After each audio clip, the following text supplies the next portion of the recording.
তো পয়সা দিয়েছি, আমি এরকমভাবে চুল বেঁধেছি আর আমার শাড়ি আছে।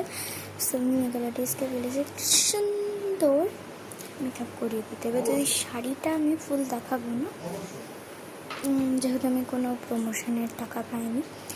সো এত অবধি দেখাবো, অত অবধি দেখাবো না। এবার মেকআপ আর্টিস্ট আমাকে বলছে যে হিটলারটা মানে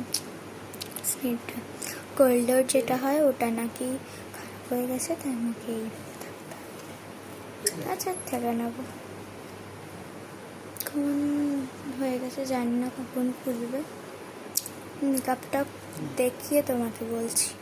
আর ফিল্টারও দিয়েছি। ওকে এরকম করেছে, এবার এটা ভালোই লাগবে, কিছুটা ফিল্টার আছে। সো এবার দেখি কেমন লাগে চুলটা পুরো। সো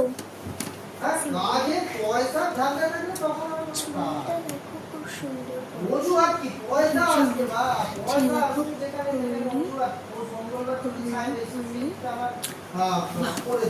যেমনটা আমি চেয়েছিলাম তেমনটাই পেয়েছি।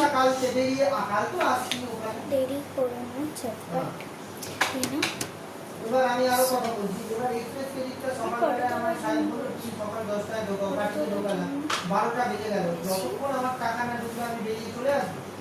আগে টাকা তারপর চুরিটা দিয়েছি,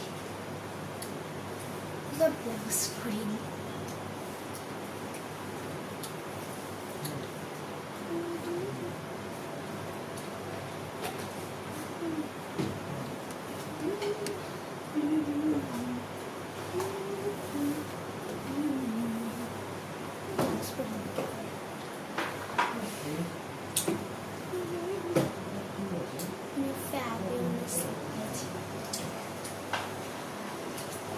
না আমি একটা ওই অভিজিৎ দাসের ওইটা অ্যাপ্লাই করছি, এটা পরিমাণ হয়ে যাবে।